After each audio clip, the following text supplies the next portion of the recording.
back. Hope everybody had a great Merry Christmas and wish you also a Happy New Year, as this will be our last show of 2025. It is the Height Differential. That's the 6'6" Neil. I'm the 4'10" Nick. Happy to be back. We've got college football to talk about, the NFL. College basketball has gone crazy. And we'll recap with some of the best stories of 2025. But I guess first off, how was Christmas? Yeah, let's talk about Christmas. A little recap of Christmas. Christmas was good, man. We got back from sunny South Florida after a bowl win and rolled right into Christmas Eve, and had 4 straight days of stuff to do with the fam. But all in all, it was great. The kids loved it. They got, I think, everything on Santa's wish list. Myself, I got a Home Depot gift card, a shoe rack, and a hat rack. So that's what you get when you're 38. It's 38-year-old Christmas present. So what about you? Well, I got an electronic air pump, so you can pump the tires. And I got a heating pad. So yeah, you're getting old. When you get old, this is what you get. But no, it was great. Spent Christmas Eve with the fam to celebrate Christmas and to celebrate my birthday. And then Christmas Day went downtown to the cathedral for mass, and then just hung out with the parents all day and watched Christmas Story, followed by the Christmas Vacation, followed by Elf. And then I had never seen it, but we finished the day watching the new Grinch. Okay. I didn't watch it as intently, but What's it seemed like a really nice Grinch. Like he wasn't as mean as I don't know if I know the OG or the original. Yeah, I don't know if I know if I know the new Grinch. I've seen the Jim Carrey one and like the OG, but what's this new Grinch you speak of? How old is this movie? I think it's 2019. Really? Benedict Cumberbatch is the voice of the Grinch. Pharrell does a lot of the music and is the narrator. You gotta check that. I have not It's heard of that. As my mom and my sister would say, it's beautifully done. A lot of colors. It dives more into the life of Cindy Lou Who. Okay. She's more of a leader instead of just being like somebody who's kind of there. But Gotcha. I didn't watch it super intently, but at 4 movies in, you kind of you got it. It's hard. But we got some naps in throughout the movies and had some good food. But it was a good, relaxing Christmas. Nice. All right. But needed better sports on Christmas. The NFL. Yeah, the NFL games, when they, I mean, it's hard to do. When you release the schedule, you anticipate those games, being good games. Nobody could have foreseen the Chiefs, being kind of as bad as they were, and Patrick Mahomes tearing his ACL and Gardner Minshew's on tearing his ACL. So that turned out not to be a very, very good game. But I mean, even the other ones, who else played on a Christmas Day there? The Lions were terrible. Yeah, the Lions were absolutely terrible. That's right. I'll be honest. I did not turn on a Netflix game because I wasn't interested. We were watching movies. I did turn on eventually to watch the end of the Chiefs game to see them lose to the Broncos. Yeah. Honestly, I kind of enjoyed the fact that I could watch Christmas movies instead of paying attention. Because I remember last year the Bengals the Ravens or the Steelers were playing on Christmas Day. Yeah. So you're locked in and you want to watch the whole game. It was actually kind of nice to be able to kind of celebrate and watch Christmas movies. Yeah. And the Cowboys Commanders game wasn't bad, but neither of those teams were playing for anything. Nobody really cared. And I never was really a big fan of NBA on Christmas Day. I never really paid much attention to it because it's just another regular season game out of the 81 games that they already play, or 82 games that they already play. So to me, not that exciting. I'm with you. Christmas movies were on all day. Yeah. I didn't watch any NBA.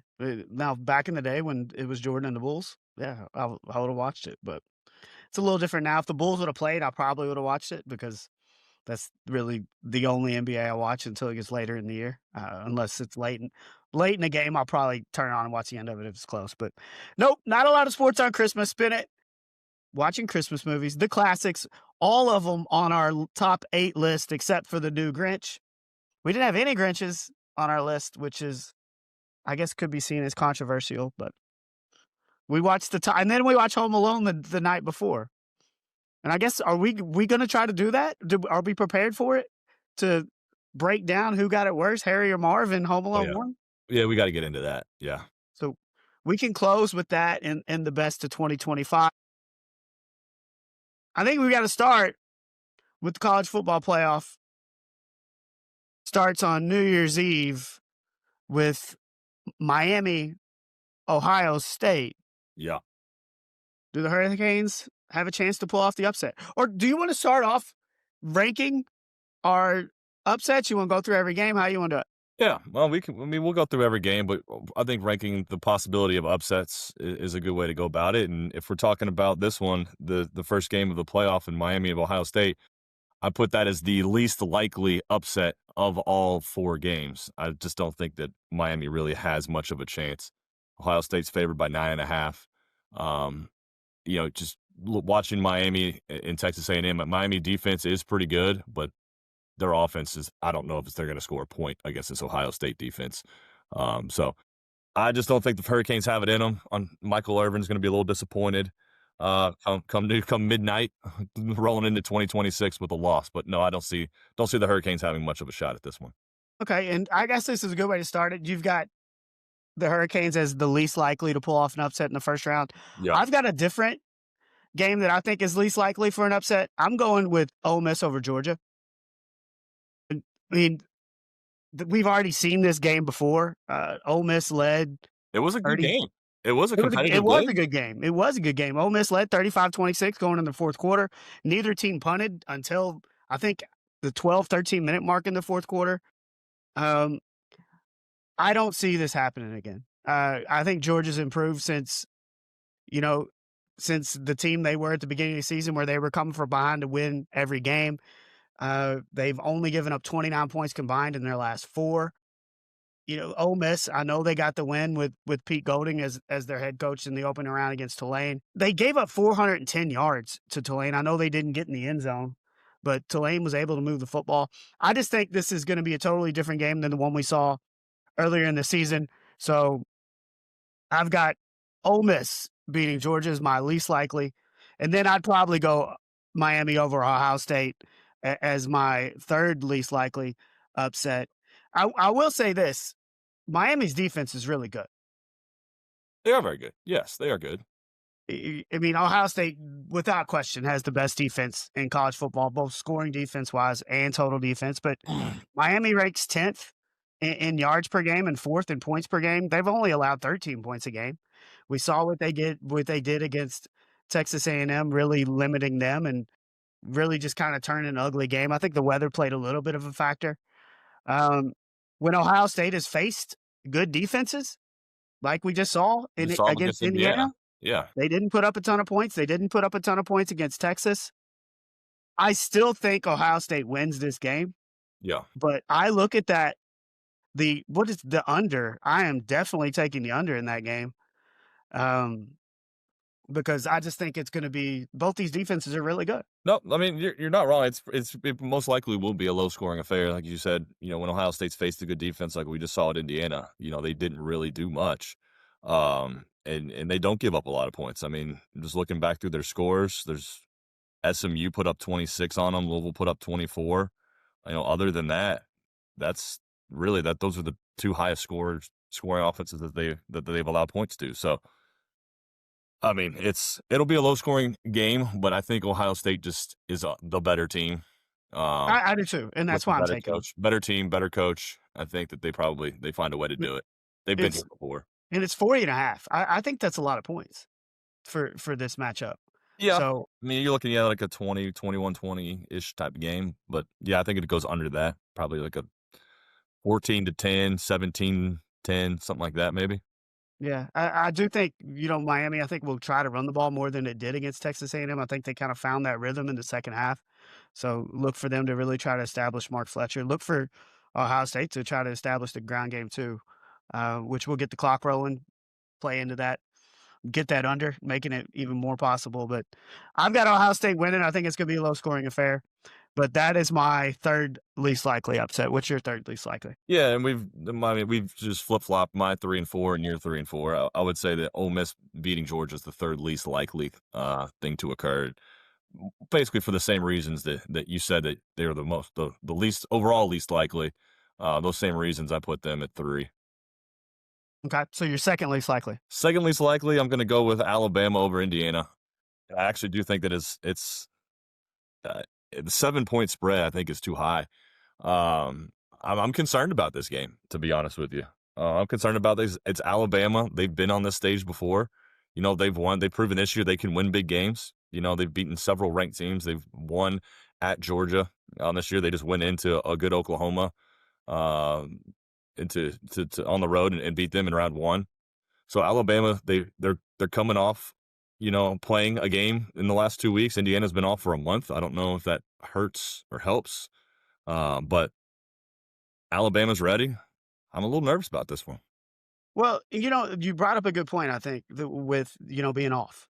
And last year we saw all the teams that got byes lose. Lost, And yeah, look, we changed the rules, and I think that's going to play a role. We're not going to see that again. right, But how much of a factor did that play into the fact that all the teams that didn't get a chance to play lost? yeah, And I think that could be to Alabama's advantage. And I think you have to go this one at number 2. I really thought about trying to move this one to number 1 because I just think Indiana's that much better than Alabama. yeah. I mean, you trust in Kurt Signetti. He always has the Hoosiers ready to play. So I use defense. I think we'll probably shut down Indiana's offense. I don't know if Alabama's going to be able to move the ball and put up points on a defense like They this. I don't think they but how much will losing Stephen Daly affect? The fact you're losing your leading Yeah, tackle for loss, your leading sacks guy. I mean, I know Indiana's really good, but are they as deep as some of these other contenders that are always, in the mix? Like, do they he was already there had replaced Kellen Wyatt, who went out earlier in the year that was supposed to start at that spot, and Daly comes in. Will that be an issue? And that's yeah. maybe another reason why I've got it at number 2. But I'm expecting a good game. here's I think they cover. I think they cover. I mean, if you made me pick one or the other. Okay.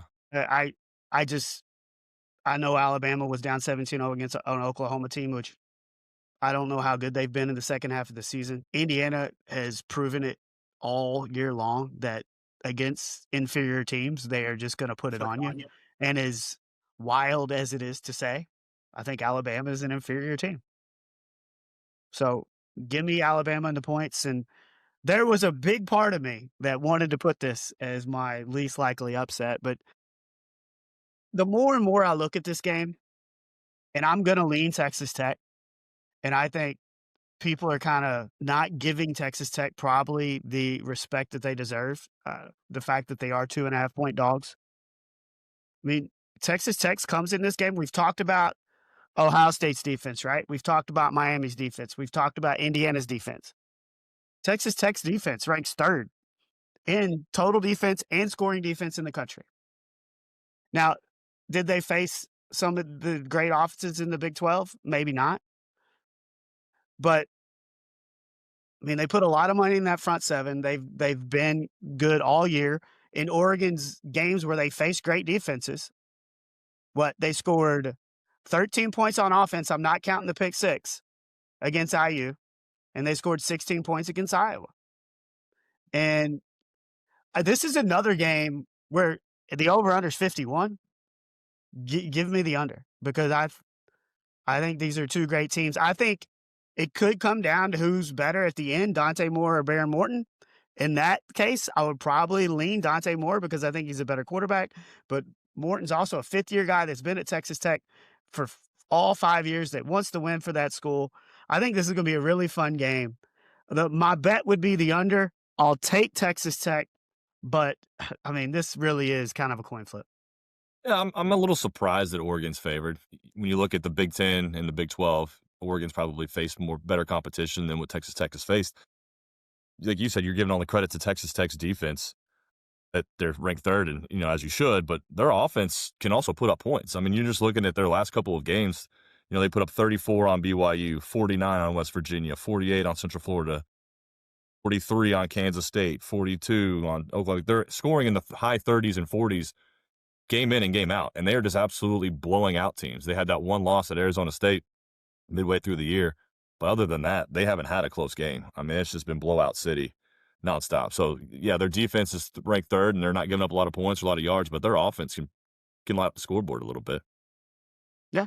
No, I'm I think Barry Morton's been really good, and in an era where we don't see a lot of quarterbacks that hang around for 5 years, with the same program, I mean, he's thrown hadn't thrown for a ton of yards, 2,600 yards, but 22 touchdowns and 4 picks. Eh, I mean, he's not gonna be drafted as high as Dante Moore, but that doesn't always matter in these games, right? Um, so I don't know. Are you leaning Texas Tech to win? Yes, that's what. Yes, Texas Tech to win outright. That's why I have that as since they are underdogs is my number one choice for upset. So we all went chalk here, Yeah, and which with the way that they changed the playoff, I mean that's not uncommon. I think a lot of people would probably have chalk here. yeah, I mean, so just skip the 12-game playoff. Let's just roll straight to this. I don't know. Yeah, it'll be a fun weekend, or not even a weekend, it'll midweek here with New Year's Eve and New Year's Day. So looking forward to it. We'll be out watching the IU game in that Rose Bowl and cheering on the Hoosiers, and hopefully they can keep this thing rolling. Do you like the setup being New Year's Eve and New Year's Day? Yes, absolutely. I mean, you're keeping the Rose Bowl. The Rose Bowl's always a New Year's Day game, so you're keeping the tradition of the Rose Bowl being there, and nobody's working on New Year's Day, so loaded up with some great college football games, 3 straight. It's a full day. Why not? I mean, I think it's absolutely perfect. And I look, you're not gonna be too hammered to watch the game on New Year's Eve night at 7:30 when it starts. Now, the end might get a little fuzzy if it's close. Um, but no, I love this setup. The triple header on New Year's Day with these 3 big games. Now, the other bowl games that are happening that day kinda get lost, but Are that's there where we other are now with this new setup. are there other actual bowl games happening that day? I would assume there are. I mean, I it don't used to be know. the biggest. Do you not think there's any? I think they probably pushed it to the second would be my I mean, guess. I obviously probably should have looked this up ahead of time, but I can pull it up real quick here. I don't think that there are other bowl games that day, and if which there would be are, just absolutely wild considering that January 1st is the day for bowl games. a lot of games New Year's Eve No, during the I day. think you're right. A lot of games You're New Year's Eve during the day, and just yeah, 3. Yep, those are the yeah. only, and then we get back at it with 4 games on January 2nd. So, yeah, they clear the way. They clear the way for the college football playoff, as they should, 'cause, like, I mean, back in the day, what, 10, 15 games? well, let me ask you, if you're Cheez-Its and you're sponsoring a No, bowl there's game, no way you're gonna get you'd be like, yes. "I'm not playing on New Year's Day against these 3 games." Like, No, if I'm a sponsor of a bowl game, I'm refusing my bowl game to be on a college football going up against college football playoff. it makes total sense. It makes total sense.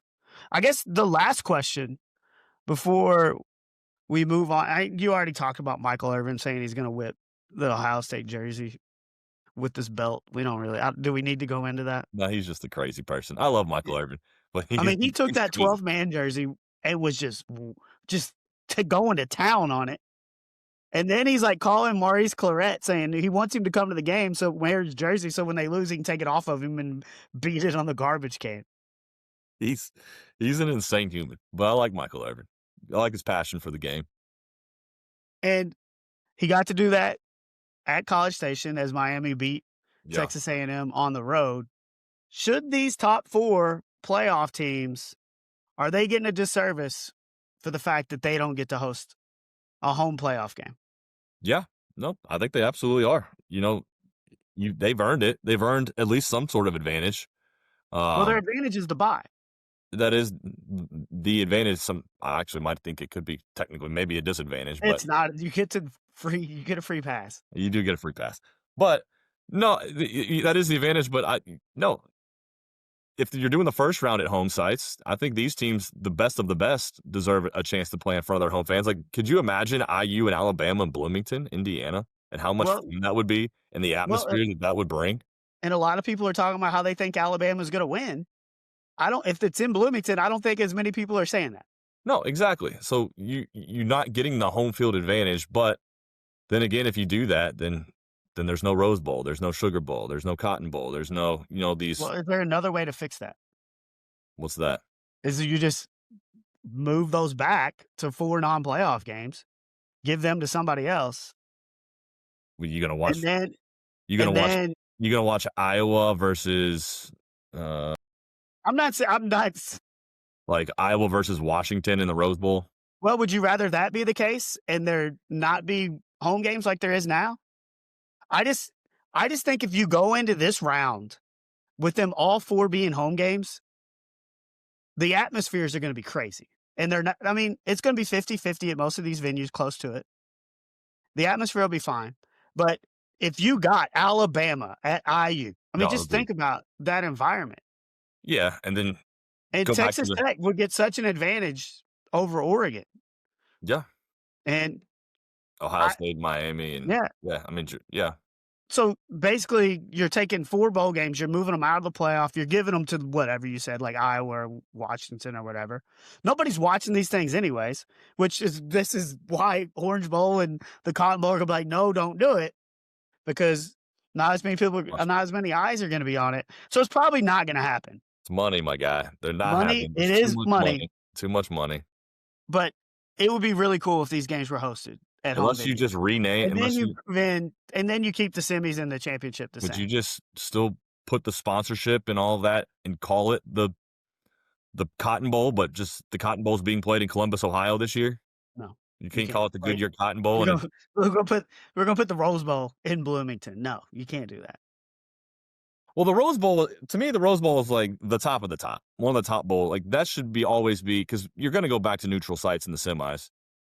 So just have the Rose Bowl be a semifinal, permanent semifinal matchup.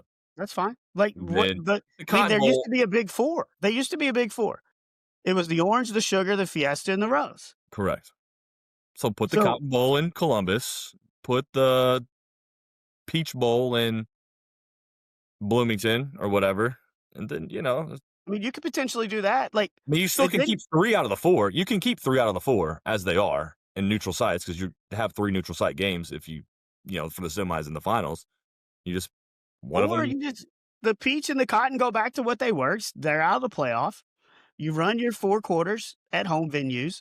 The sugar, the cotton or the sugar, the fiesta, the orange, and the rose alternate every year who gets the playoff, yeah, and then you roll to the national championship. fine with me. No, I'm all for it. I'm all for I just these don't teams hosting, but but you're right, it's it's not gonna not gonna happen. happen because of money. But if you go to a 16 team, which I think is probably coming down the pike at some point, nobody gets a bye, and then IU would be hosting a first round playoff game, but in a year like this, it'd be like James Madison that they'd be hosting instead of Alabama. But there will be a time where these top 4 teams will probably end up hosting a game because there will be no more buys in a 16-team playoff. Yeah, everything is always gonna expand, so, uh, you don't need to expand it. You don't need to. I think it's coming though, don't you? I think it's coming, but we always gotta change stuff. Like, Well, when you have ADs crying on television, and well, tell your teams to be better. I don't disagree. Don't lose games. Don't disagree. Anything else on the playoff? Nope, just looking forward to it. We'll talk about it again next week. Michigan's got a new coach. They do. They got a good one too. Yeah, he retired a couple weeks ago, Yep. which, uh, still is just kinda odd to me, but it's he's at was at we looked it up, 34 years at Utah, 21 years as a head coach, Yeah. has had a ton of success there, really has just kinda built that program. But he retired before this Michigan job opens up, and I guess he really wasn't sure if I think he was content with being done coaching. Yeah, I mean, there wasn't really he just kinda just stepped down and there was no controversy around it. It wasn't like that he was in trouble for anything or, there wasn't any health issues that we knew of going on or anything like that. He was just kinda burnt out. It's what it seemed like, and he was just ready to move on, and I guess when a job like Michigan comes calling, you pick up that phone. Yeah, he's what, 5 years old, I think? Close to that? So, he's not gonna be there for 20 Yes. years, I wouldn't think. Went to back-to-back Rose Bowls at Utah in 21 and 22. lost them both. Career record there is 177 and 88. So has had a ton of success. And He's won 2 Pac-12 titles. He's won a Mountain West title. He's 10-2 this year. They were ranked 15th. I mean, you get a quality coach like that this late in the coaching carousel season because like everybody else was already claimed their guys, and you're kind of looking around of like who's left, and you got a guy that's coaching the number 15 ranked team in the country that doesn't have a job. that doesn't have a job. So yeah, I don't think you're You paying a aren't, buyout. To me, I don't no, think you're I paying mean, a he buyout. retired. You don't get, no. That's what I'm saying. Kind of just fell in their lap almost, and it's a great pickup. But when he took the Michigan job, he said he wasn't sure if he was finished coaching or not. He knew he had a lot of left in the tank. Could count on one hand the number of jobs he'd be receptive to. Michigan, obviously, I would say is one of those schools, Mhm. and now he's there. I look, Michigan, you're in a tough spot. You lose your coach, like you said, after most of the coaching carousel was over. You got this guy who's had success for over 20 years, and now he's doing it in a big Power Four conference. I mean, is there a little bit of concern that the fact that he was content to retire, maybe a little bit, but as an athletic director, when you're doing the interviews, I mean, I think that's 100% something you talk about. Look, dude, you just basically retired a couple weeks ago. Are you sure you want to jump back into this? And I Obviously, got an answer that was, made it worth it, giving him the satisfactory. job. Yeah. I mean, as you mentioned, he's 66 years old. He did just step away. So to me, I don't know if this is a long-term solution for Michigan. Is this just the stopgap to get you through, maybe the next 4 or 5 years? Hopefully, he wins some games, maybe try to get you to a couple Big Ten championships or compete for a national championship. And then, once you get to the height of the pinnacle again, you move on. So there was just to me, there was a lot of options out there. He was available. I think it could be like a short term, couple year solution. Like I said, he's 66 years old, so it's definitely probably not a long term solution. Then you see what the next big thing is here in a couple years. Yeah, that would be my only concern, the fact that he had already retired, but, I mean, he's got the credentials. You've got a guy in there who is gonna be excited to come in and see what he can do. I think you're getting 10 years, I would say at the most. I don't even know if he's gonna go tie. Like I said, I think That's it's that's more of like a 5 4 or 5 year that's solution, why I and said then that's why I said at the most. let them know. Yeah, Um, but, I mean, I've talked to some Michigan people, and, they're really excited about this hire. I don't see why they wouldn't be. Yeah. What's our boy T Mm, Bone think? he was excited. He was excited, and, I mean, were they ever sold on Sharon Moore? I don't know.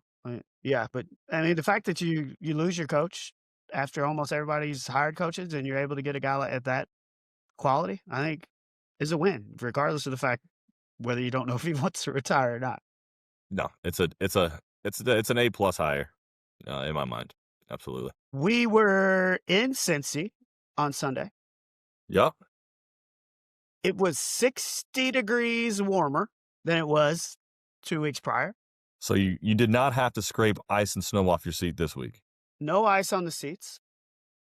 We did get to sing the Bengals fight song We did several times, several. 5 times to be exact, as the Bengals kinda look like the team that a lot of Bengals fans hope that they'd look like all year, putting it on an inferior team 37-14 as they just, I mean, I mean, it waxed was the Arizona Cardinals. yeah. I mean, it wasn't close. It was as a Bengals fan, one of the more fun games that we've been to. We come off the most miserable game of our lives and get to enjoy 65-degree sunny weather in late December and watch our team go up 30 on the Cardinals. And are the Cardinals an inferior opponent? Absolutely, but you do what you're supposed to do to inferior opponents, and that's just absolutely kick their butts. And the Bengals did it in every phase of the game. I mean, offensively, they threw the ball well. Joe Burrow had 305 yards, 2 touchdowns, no picks.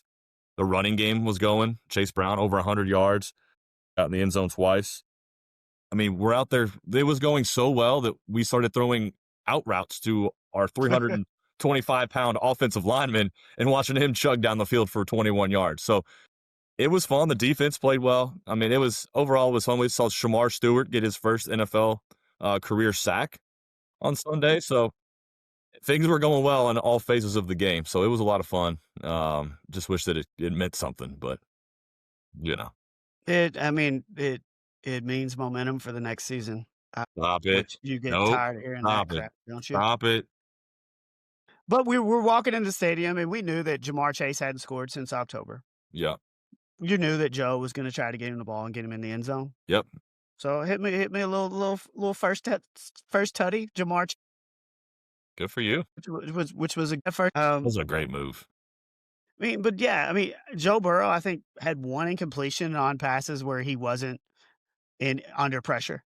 So, and he had a clean pocket pretty much the whole game. The offensive line has been as good as it's been. It's been really good. I mean, Uh, Uncle Steve sent us that graphic this morning on the O-line grades from like the past 6 weeks, and all of them are ranked up in the top 15, most of them in the top 15, top 20 in the NFL in their positions. So it's been really, really, really good. They're second overall, I think, in the last 6 games on their pass protection numbers. I would not touch I would bring all those guys back. Offensive line. I wouldn't really touch the offense at all, to be honest with no, you. you don't. I mean, you gotta re-sign Dalton Reisner, but I think there's mutual interest, and I think that'll get done. But yeah, overall, the defense continues to look better. I mean, I know Arizona isn't the best offense in the NFL, but they've scored some points this year. And other than that one play to Michael Wilson where the Bengals forgot how to tackle and look like what they've looked like all year, That's Geno just Stone. brutal. I Yeah, mean, you see the still pictures with 5 defenders around him. And that doesn't count the sideline, which would be a 6th defender, yeah, and he somehow finds a way to score. yeah. Uh, I mean, Dax Hill was good yesterday. DJ Turner continues to be good. The linebackers played better. Still not great, but they played better. No, Just we got a good pass rush. I mean, how would you end up with 3, 4 sacks, I think, defensively? yeah, but I think that's good, but I think a lot of that has to do with the coverage too. Yeah. Uh, so look, I just don't want to get into this. Hey, positive momentum, everything stays the same, That's what's happened the and last several years, and that's nope. that's the route they're on right now. And I think it's week 17. They're 6-10, and I mean, I have lost all confidence in the fact that there's going to be any changes to the coaching staff or to the front office. So now my full commitment is just make moves in the offseason. Like go sign a veteran at the first level, the second level, and the third level. Use Trey's money to go sign people because Duke's going to be there. Al Golden's going to be there, and Zach's going to be there. I uh, that's I can't take that. But you got to do like they did at the beginning of the Zach Taylor era, where you're signing Larry Ogunjobi's, you're signing DJ Readers, you're signing Owuzie's, you're signing Yeah. who else am I leaving out? Von Bell. Von Bell. Yeah. You know, you're signing Mike Mike Hilton. Hilton. Yeah. These are the signings that this is the offseason where it has to happen. But who's And gonna put the pressure on the front office to do that? That's where I think the it, players need to get involved. well, I mean, there should be pressure. You've not gone to the postseason 3 years in a row. Do you need There more wasn't pressure pressure than that? last year. Yeah, there wasn't last year Well, and the year they thought they before. could fix it with the new our new defensive coordinator. Like, you made it to the Super Bowl, then you go to the AFC title game, and then all of a sudden, you can't even make the playoffs for 3 straight years, and people are okay with that? Like, what are we doing? You're wasting Joe Burrow and Jamar Chase and T. Higgins and Chase Brown. You're wasting one of the greatest offenses, if not it probably is the greatest offense in Bengals history. Well, and now You're you've wasting accompanied it. that with an offensive line that is not one of the worst in the NFL.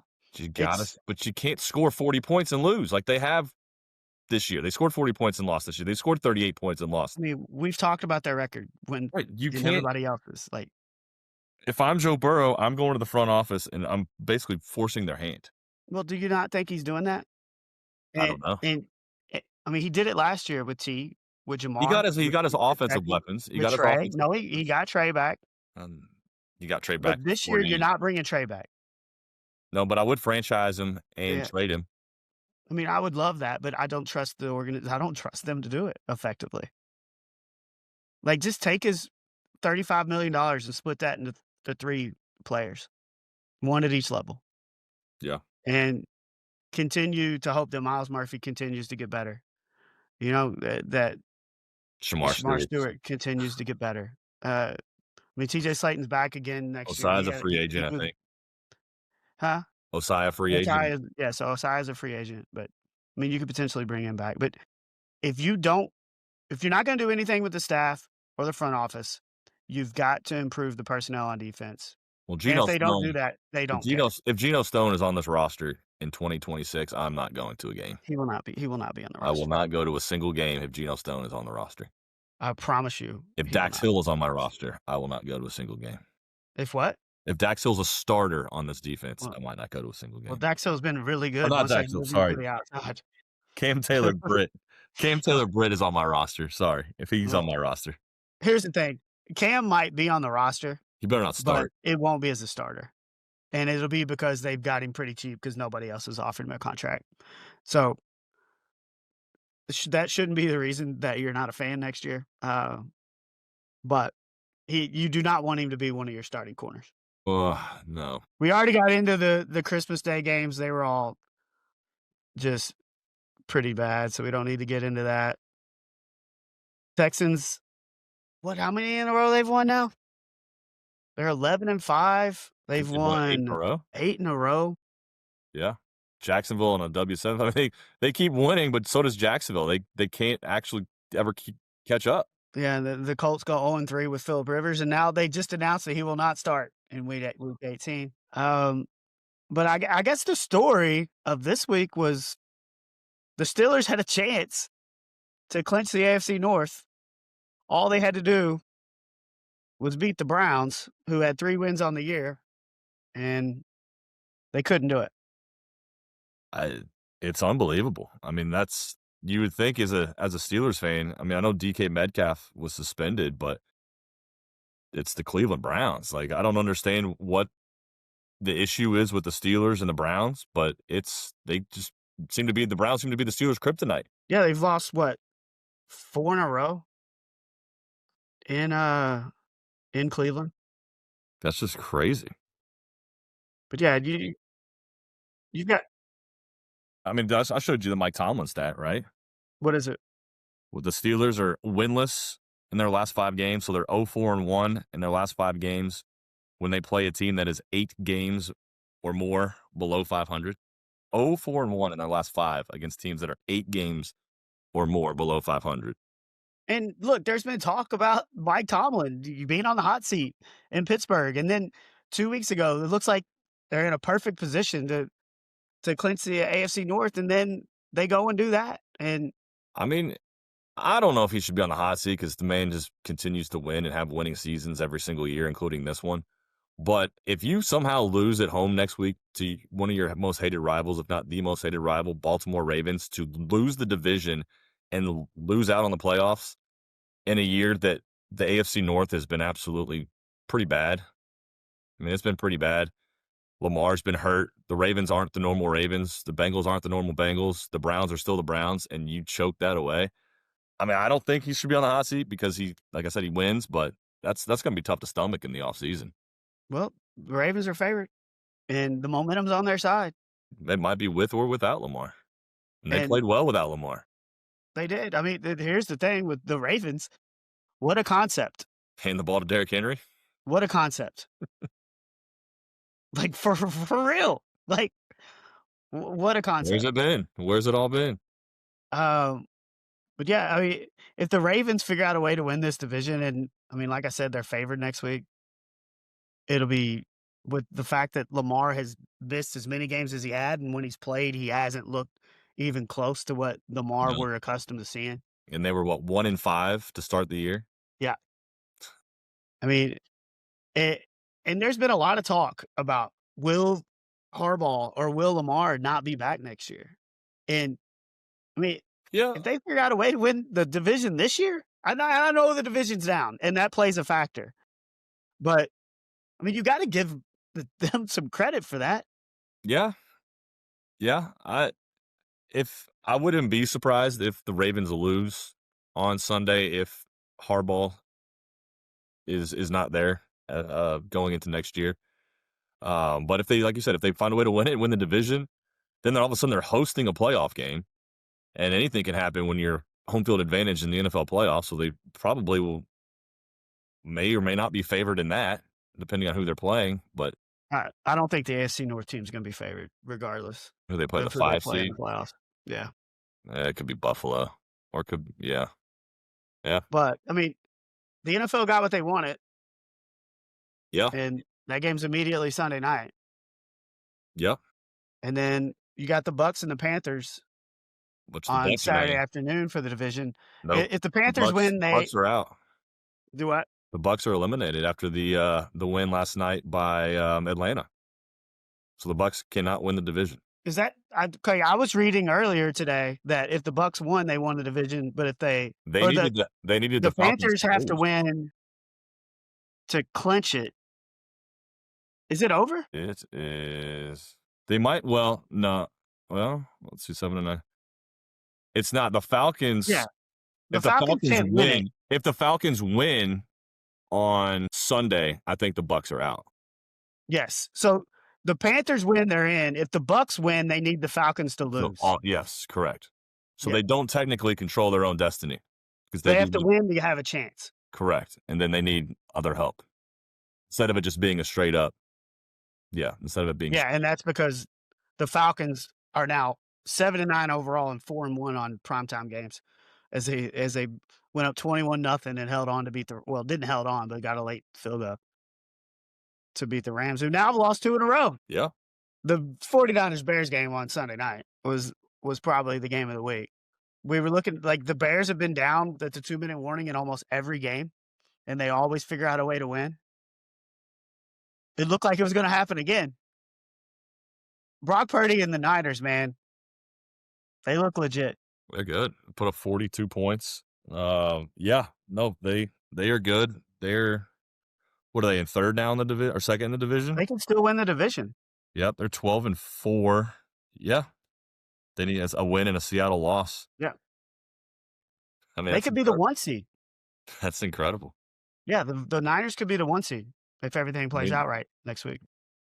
yeah, they've got the second fewest losses. Yeah, in the league. Yeah, no, that would be incredible. I mean, that's a great job out there by San Francisco. I mean, it's a team that we haven't really talked about. All these West Coast. I mean, it's been Seahawks and Rams, Seahawks and Rams, Seahawks and Rams, and we've kind of slept on the 49ers. I mean, we haven't really ranked them high in our weekly top tens, but this week I think that they'll be up there. Well, do you wanna start that right now? We can, yeah. Who's I got the mean, first pick? I think I've got the first pick, and I mean, I think you gotta go to the other team in the NFC West, the Seahawks. Yeah, no, I would agree with that. I mean, I've had them in my top, either my top pick or second pick for like the last several weeks. So, I mean, they're the only team in the league with there's one other team there, two other teams. So they're tied for the NFL lead with only 3 losses. But they're playing in probably the toughest division in the NFL, and I would put them at 1 as well. Number 2, this is hard. Yeah, I This is mean, hard. I mean, I would have maybe said Buffalo until they lose to the Eagles at home, and then you're sitting there looking at the Broncos at 13-3, and we've never really been a big believer in the Broncos, but they just lost at home to Jacksonville 2 weeks ago. Golly. And then we just talked about the 49ers. I guess I'll go New England Patriots at number 2 at 13-3.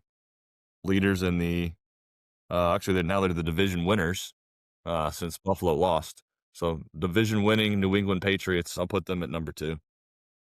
yeah, and I mean, Drake May is now the leading candidate to win the MVP, which is Crazy. just crazy. Dude, we haven't talked about them much, but I'm going Niners at 3rd. I mean, they've overcome the injuries they've had and are playing the best football they've played all season. Brock Purdy looks incredible. Give me the Niners. Next at 4, I'll go the Jacksonville Jaguars. They've won 7 in a row. Like I said, Houston Texans have won 8 in a row, but can't gain any ground on them. 7 in a row. They had that big win in a pretty dominating fashion in Denver just last weekend. So I would take Jacksonville Jaguars at 12-4 at the number 3 spot. or 4 spot. You get a bunch of 11-5 teams here that I would like to pick, but I mean, I can't ignore the Broncos at 13-3 at 6. I think it would be irresponsible to go somewhere else with that pick. I don't I mean, I know they're 13-3, but we briefly talked about them and who's playing the best football right now I in don't the know. NFL, and it's a W at 8 in Houston. Is I that what you mean, got here? yeah, I'm going Houston now at number what are we on, number 6? 6. I mean, they're 11-5, like I said, W8, so they started out 3-5, will make the playoffs, and that's a team that you don't wanna face in the playoffs because they are hot Do you trust CJ Stroud? enough. I trust them enough that I think they can win.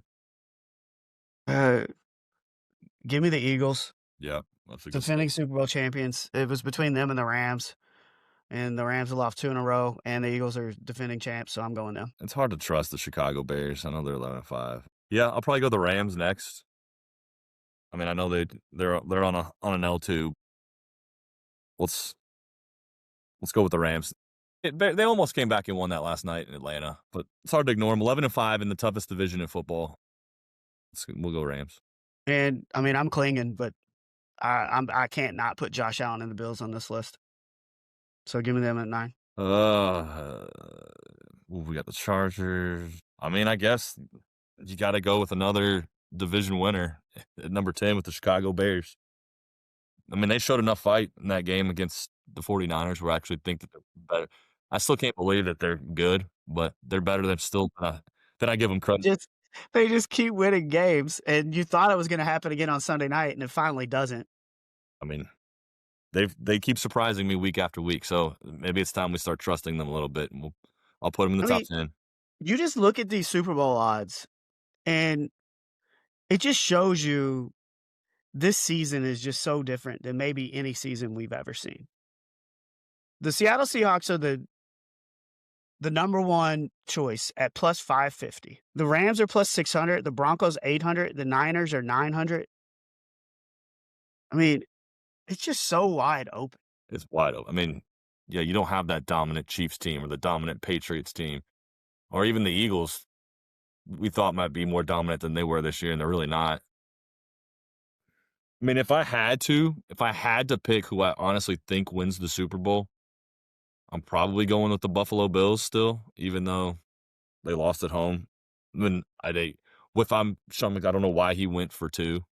Just you had all the momentum in that game against the It was Eagles. wide open. It Make doesn't the matter. make You kick the field goal, you kick the extra point, you go to overtime, you've got all the momentum. You just came back from 2 scores down at home.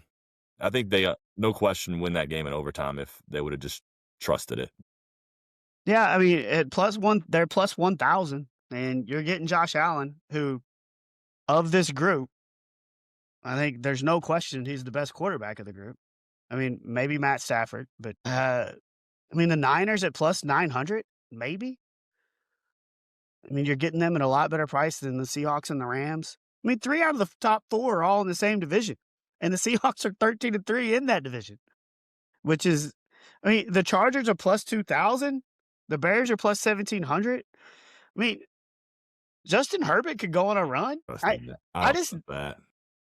I just nobody's great, Uh-uh. and it goes back to just the Bengals, man, just not running your season. I feel like you'd have a chance, even with the defense they have right now. Yeah. I would think they have a chance. I mean, we did just see him put up 0 points against Baltimore, but Yeah, we I mean, did. that's another team that if they sneak in is interesting is the Baltimore Ravens. Plus 2,200. That's crazy. Like, they'd be hosting a first round playoff game if they get in. You've got Derrick Henry, who's still one of the best running backs in the league, a decent defense, and a 2-time MVP as your quarterback. I don't think they're very good, so I don't either, but I wouldn't sleep on them. I mean, they had the Patriots on the ropes. They absolutely blew that game against the Patriots. And then they go into Green Bay and dominate the Packers. yeah, I mean, they've looked good the last 2 weeks, but And they kicked our butts, and you think that we can beat anybody. So I mean, we've had the Bills on the ropes. I know. We had the Patriots got a chance to beat the Patriots I know. with Joe Flacco. I know. Like, it's just the difference between 10-6 and 6-10 Yeah, is so minuscule, yeah, and it's frustrating, yeah. especially when you've got one of the best quarterbacks and one of the best offenses in the league.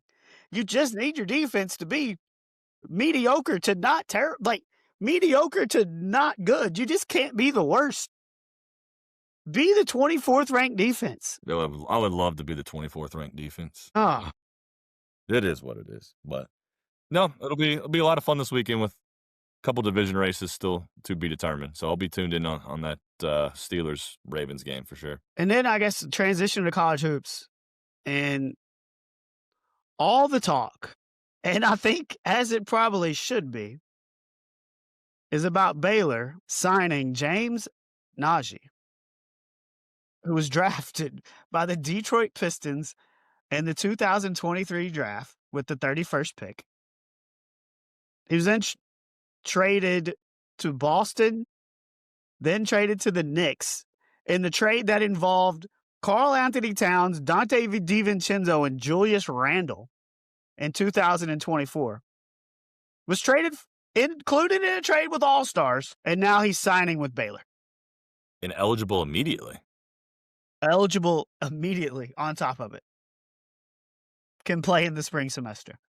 Explain it. I can't. I mean, I honestly I can't. And a lot of people want to blame Baylor or Scott Drew or like Louisville and Pat Kelsey took a kid from the G League. And there's a couple other kids from the G League that are following that same route, but it's not their fault. I mean, they're playing within the rules.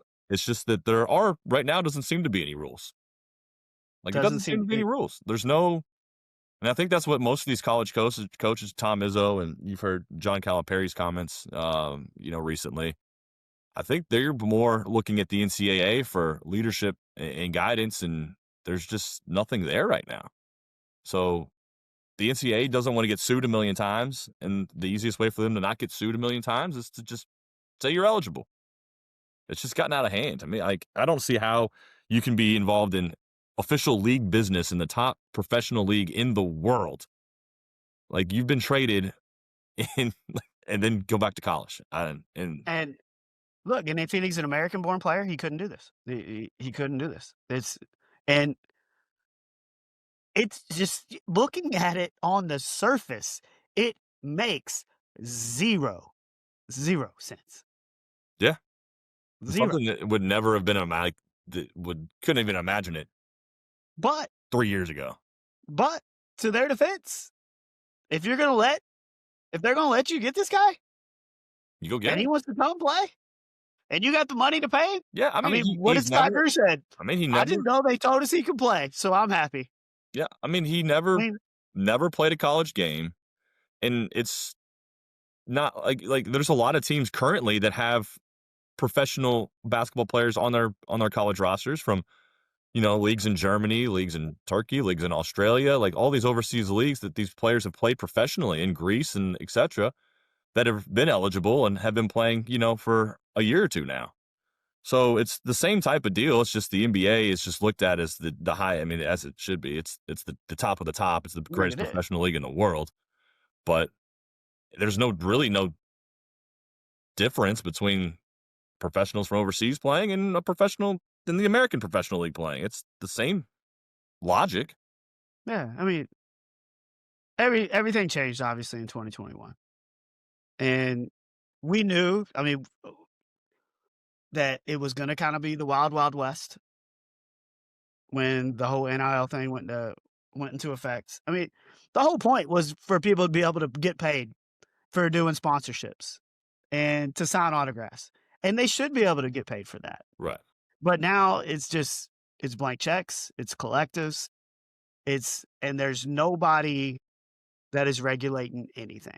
There's no collective bargaining agreement. None of that. It's chaos. Do These they kids. I need it? mean, good Like, for this kid for Baylor. He's probably not getting paid that much. To get traded from the Bulls to the Clippers or the Wolves or whatever. He's going to go make more playing college basketball than he is as a professional. And that's the way most of these kids are that are doing this. yeah, I mean, does college basketball, college football, do they all need individual commissioners? Does there just need to be one commissioner that is like There needs to be some sort Are of his rights guidelines. owned? So, like, this kid from Baylor, are his rights owned by an NBA team? Like, who was he with? The He's Wolves? already been through the draft. Oh, no, that's what I'm saying is, like, so if he's I would say the good, Knicks have his rights. so the Knicks? Okay, so I don't know for a fact. if he's good, does he just re-enter the draft? And if you're the Knicks and you're like, "Hold on now," like, you don't just get him. This Uh, whole thing how is does it work? just How does it work if you've I been don't in the know. I league? don't That's what doesn't make any sense. Well, then the NBA has to come out and say something then too.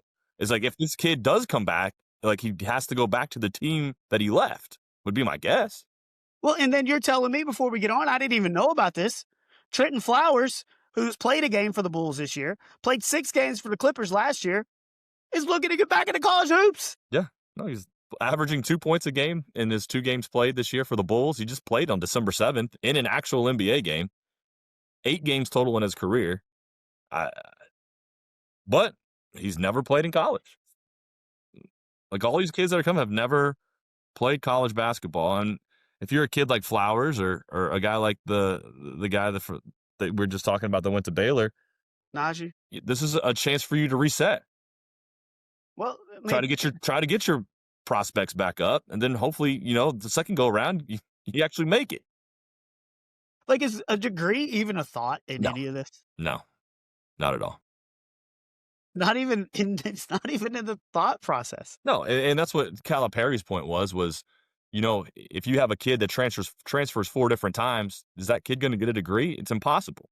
It's impossible for you to transfer 4 100%. different times and have everything transfer over and all your credits match up and this and that, and for you to get a degree.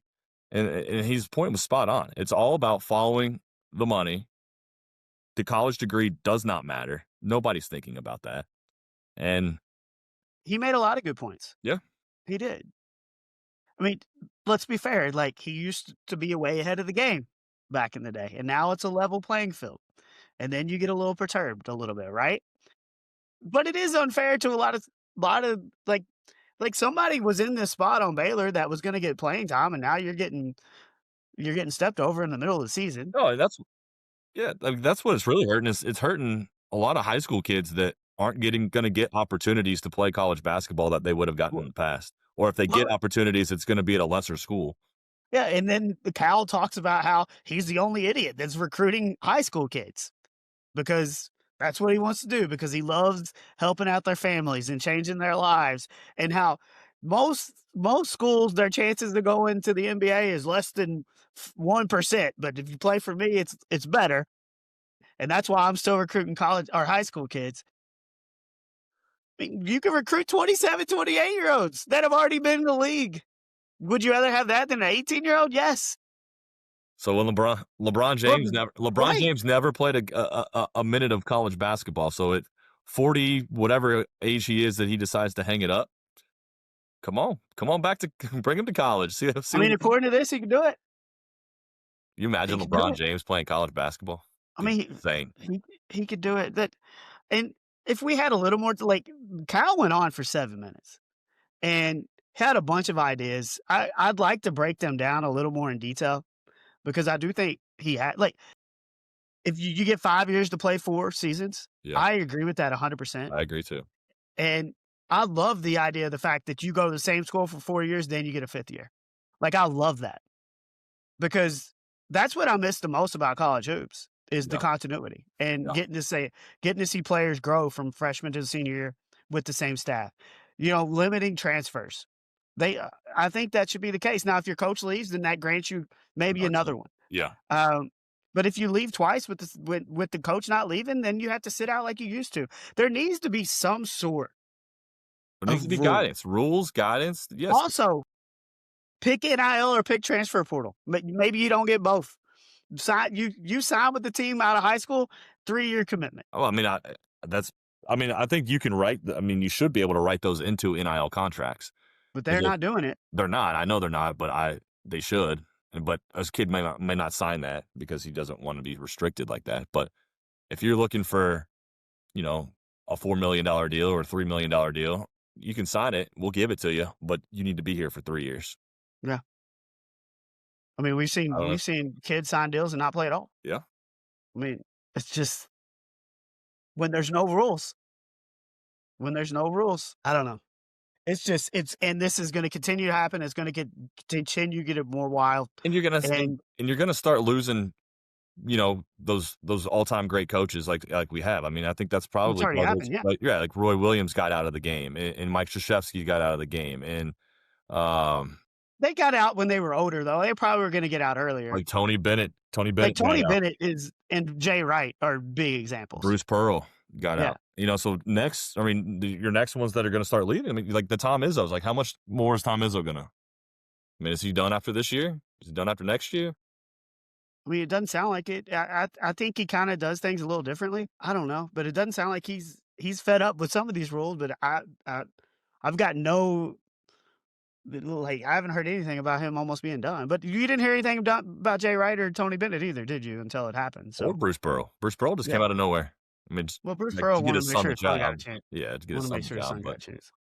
but yeah, like you're gonna drive off these legendary coaches, but there needs to be something. That's I something. will say this, the talent level in college basketball this year It's very, very, is really good, very high, and they're all freshmen. and They're all freshmen. a lot of good freshmen. They're not 32 Maybe year olds that have played in the league. These are no, all 18-year-old kids that are coming in and dominating. maybe one of the best freshman classes we've seen. So, I mean, the state of the level of college basketball is great, Yeah, and it is with college football too, but at some point, you gotta have some kind of just a little maybe not even laws, just guidelines, like something to go off of, yeah. and to me, it's pretty should be clear cut. If you signed an NBA contract, probably not eligible for college basketball. Well, I don't think that that's that tough. what if you sign a contract in the top German league or the top Australian league or the top, Spanish league? I I think the same should apply. I don't think that's very tough. I agree with you. I just if you sign a pro contract, you shouldn't be able to play what is amateur basketball, right? I mean, I don't know. While um, Tiger turned 50. Can't believe he's already that old, huh? I How mean, cool would it how cool would it be to see him play on Champions Tour, which he's now eligible for? no, I think it would be great. I mean, you obviously get the ratings that the Champions Tour probably would love because can't tell you the last time I watched a Champions Tour event. But you get the Have you ratings. ever? No, not that. I mean, I've gone to a Champions Tour event. I've gone to 2 senior PGAs. Um, but no, never actually that to my knowledge watched one on TV, but I would if Tiger was playing. Well, yeah, yes, everybody would. To go see him whoop up on Bernhard Longer. I mean I mean, if you look at the list of guys that are probably playing on that tour, it's probably impressive. I mean, like, the Lee Westwoods have gotta be on that tour now, and, who else around, like, Justin Leonard plays in a Justin lot Leonard, of Stewart Sink's probably on there. yep, Yeah, like, but it's a Bernhard good Longer list. is still really good too. It's a good list of people, that were awesome when, in the last Yeah. 10 to I mean, 20 that's the years. point of it. You wanna have some name recognition. Yeah, so, no, I mean, I think it would be fun. I would watch it. Yeah, I think a lot of people would watch it. I mean, people are watching Tiger into the TGL, Yeah. so if he's gonna play I mean, I don't think he'd ever play a full schedule No. and try to win the Champions Tour championship, but I think he would at least play in the majors. 'Cause I think he still probably wants to compete on the PGA Tour. I mean, he's played 11 events in the last 5 years, Yeah, so he's gotta get healthy. he does. He's gotta I mean, he's not gonna play to embarrass himself. No, he won't, and I don't think he would on the Champions Tour. I think he still thinks that in his mind, he's one of the ultimate competitors. He's gonna wanna play, the Jordan Spieth and the Justin Thomases and the JJ Spahns and the Rory McIlroys. Like, he's gonna wanna play against those guys and not Bernhard Longer. So, I think if he's healthy, he's gonna probably try to play in as many PGA Tour events as he can, but I can see him definitely playing a senior US Open or a senior British Okay. Open or something like that, I mean, it would be cool. It would be cool, and, I mean, as golf fans, you wanna see Tiger play for as long as he possibly can, right? And, I mean, the Champions Tour gives him a chance to keep playing when he gets in the 60s, and maybe he can get healthy. because he hasn't been healthy for the last 5 years, and maybe in 5 years from now, he's 55 and he's finally feeling pretty good, and maybe he decides to play, Yeah, several I champions think he level want appearances. to me, I think he would wanna get healthy and play as long as he can and at least try to have a chance to play with his son Charlie if Charlie's good enough to make the tour. No, I agree with that, but he's not gonna be able to win. Mm, don't tell him that. No, don't tell him that, he is Tiger. But when he's getting closer to 55, 60, your chances of winning on I the regular tour diminish even more. correct. And, I mean, but seeing him and and Charlie playing together would be would be Cool. pretty cool. That would be kind. But I think you're right, the fact that there's no way Tiger's 50 years old. Is we're old. Just means we're old. Did you get a chance to watch any? I talked about the Christmas movies I watched. Did you get a chance to watch any? Oh, yeah, and I did watch Just Friends, just for your knowledge, But and you didn't watch Bad Santa? and I did not watch Bad Santa. That was your homework assignment. No, didn't watch Bad I did watch Four Christmases, very, very good, very good, Okay. but I watched Just Friends just for you good. because I do my homework. Well, you said you didn't watch it all the way through. No, I finished it last night. Did you enjoy it? I mean, I've seen it. It's a good movie. It's just not a Christmas movie. How is it not a Christmas It movie? doesn't even Christmas is over before the Amy movie's over. Ferris, they had the greatest Christmas display in the town, and Amy Ferris just She drives the car and sets the whole destroys thing it. on Yes. fire. But It's that's, like, Christmas not decorations. even the end of the movie. Like, if the movie still has Christmas 30 minutes decorations. left. They Like, are the Christmas. movie doesn't end on Christmas. It just keeps going. Also, the man just is terrible. Like, the whole time he's back trying to pimp, and he's terrible, flies back home, cries, and then just flies back, and they're together. Yeah, yeah. It's that easy. No, but it's a funny movie. It's a Christmas It's just movie. not a Christmas movie. It is a Christmas movie. Um, what else? What else? Four Christmases, Just Friends. Yeah, Anything else? I You had to watch I Vacation. had Vacation multiple times during the holiday season. I had Christmas Story on repeat on TBS on Christmas Day the whole time. So watch that. We've watched Elf this season. I mean, yeah, we hit all the favorites. All right. Home Alone. Yep. Which, Who gets it? to be fair, your digital short that was put out there made me look like I was saying Home Alone was not a Christmas movie, and I had never said that.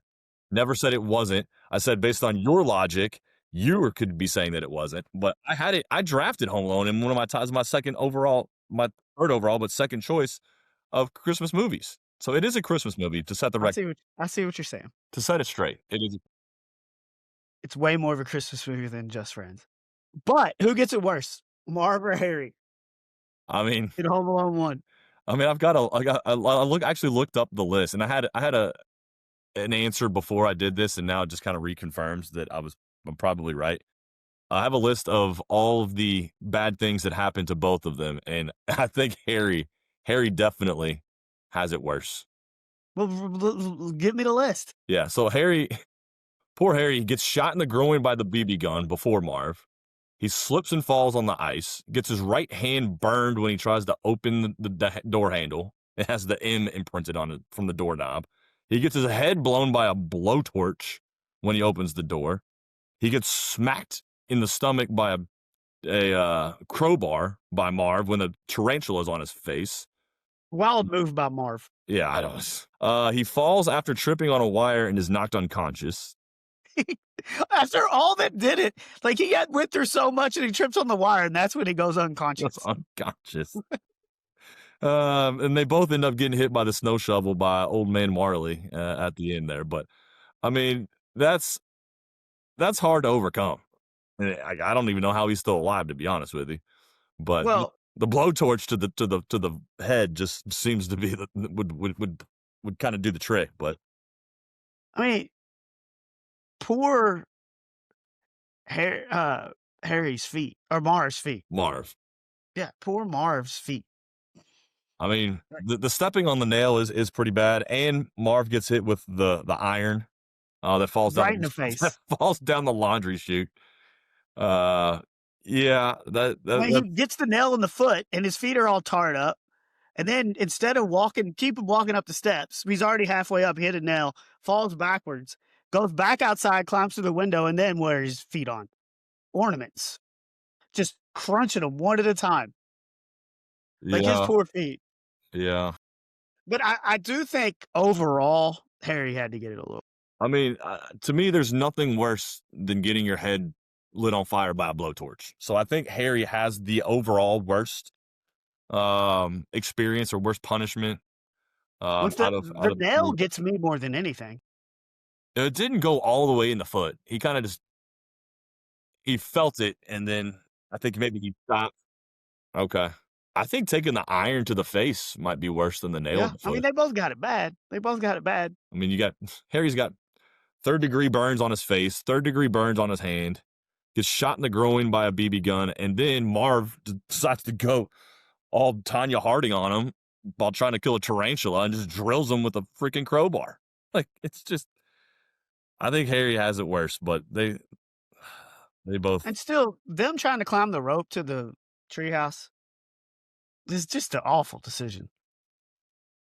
Like, what do you think's gonna happen? I mean, they're not very smart. I mean, as you said there didn't you say there was a Family Guy, Yes. Family Guy with competent robbers. competent robbers? Robbers walk in. "Hey, there's little cars on the ground. Don't step on them. You might slip." "Oh, yeah, there's ice on the steps, so I just walked around." "Hey, guys, I got a tarantula." Boom, shoots him in the face, and he falls down the steps. That's what like, how these 2 decide that they're gonna rob a house with really no weapon of choice except for a crowbar. Not exactly the smartest dudes out there, and I would think that maybe after, like, the first 2 booby traps, you might pause and say, "Maybe this isn't the house that we wanna mess with."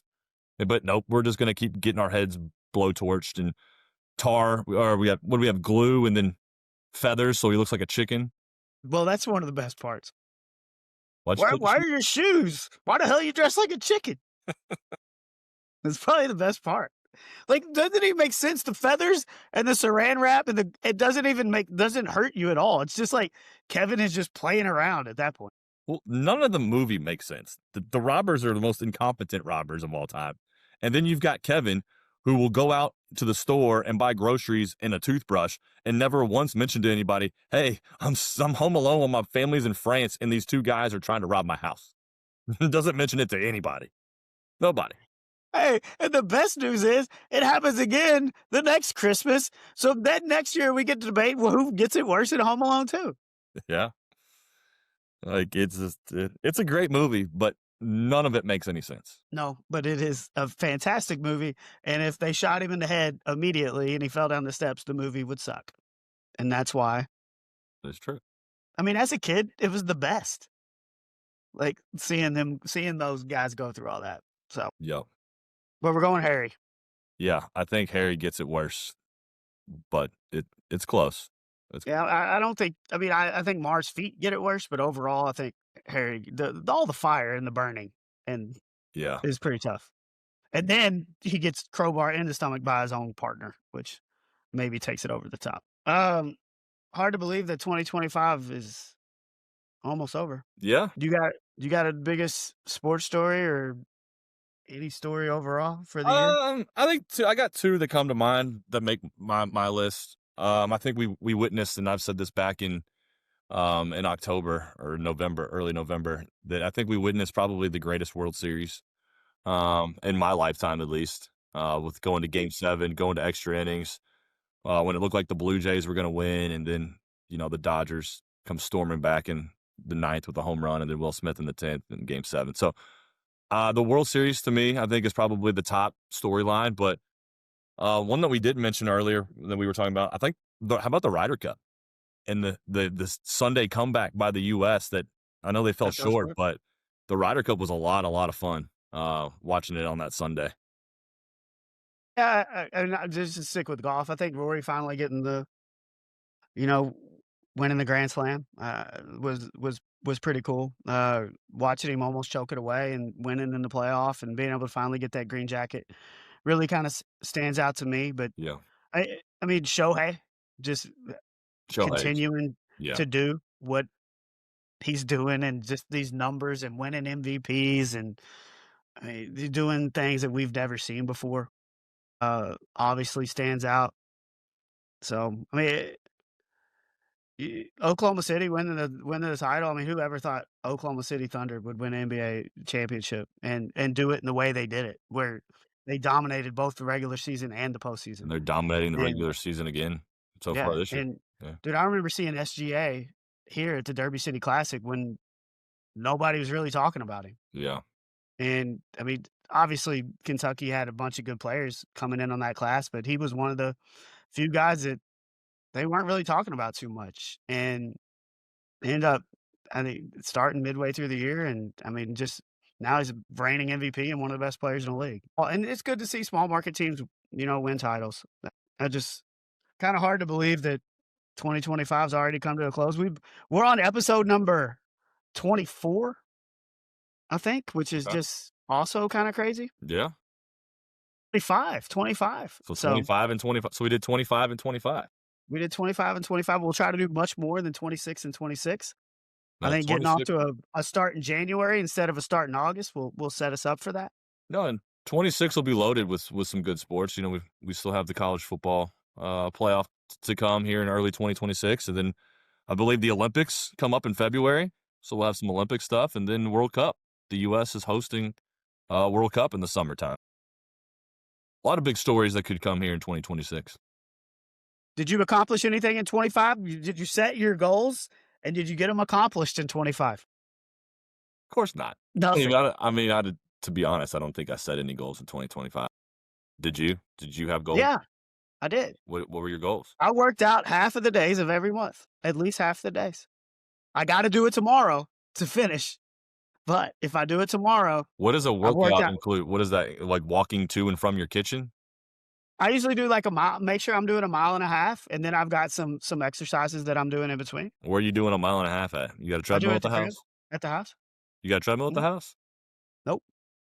So we If you saw me at my house, you would think I'm a maniac because, just yeah, I'm just walking you're walking. walking around in circles in your living room. Yep.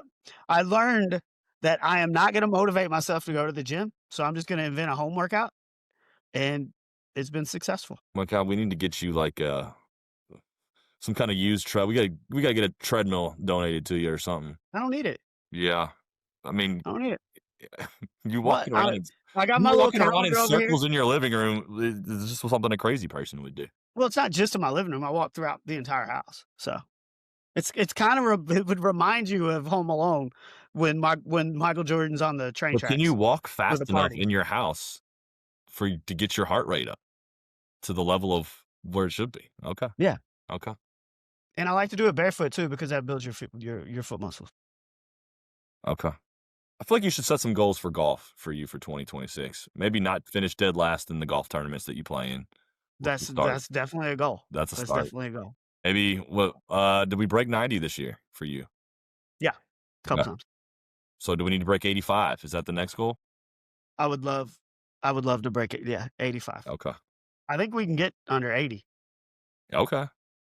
eventually. Okay. Maybe I need 2027. to I need to hit the ball a little farther, Yeah. and I don't know how to do that. Well, do you have weights at the house? You can still lift some weights? Right, I bought some bands. That's gonna be the next thing I'm incorporating in Okay. my workouts. Okay. Yeah, we gotta get that upper body strength up. Well, what about you? These are all my goals. What do you got? I don't know. I have to think about that one. And we gotta keep growing this thing too. I mean, by the end of 2026, I want more than Get our followers up. More than 4 yeah. listeners. Maybe get to 5. Yes. So, I mean, we did have over 10,000 on the TikTok last week. oh, yeah, on the Bengals short where we vented about the cold weather and I think that's the thing, everybody like, saw when that one. it's the genuine emotion, like, shows through on videos like that. We got 15,000 views, like, 400 likes, like, A 100 lot of and everybody comments. agreed with us. Most people agreed with us. I think it was more it might have been 400 comments, but, Everybody I mean, agreed. how would you not agree with this? Oh, I agree. How would you not agree with this? But hope everybody had a great Christmas, whatever you celebrate, had a great time hanging out with fam, and happy New Year to everybody. Let's have a good 26. Let's make 26 better than 25. That's a good goal. Can we do that? Yeah, I think so. So, happy New Year, everybody. You've been listening to the Height Differential. Remember to hit that subscribe button on whatever you're listening to. You can watch it on YouTube. You can also watch it on Spotify. But follow us. Hey, and we got a website now. HeightDifferential.com. Check it out. It's got all of the highlights. You can listen to all the episodes. Look at all the shorts. Everything's there. I need to write our bios. I haven't done that yet. That's next on the to-do list. Okay. We appreciate everybody who takes the time out to listen. Happy New Year. Everybody have a great 26. For the 6'6" Neil, I'm the 4'10" Nick. You've been listening to the Height Differential. We'll talk to you next week. Give it to me. Happy New Year.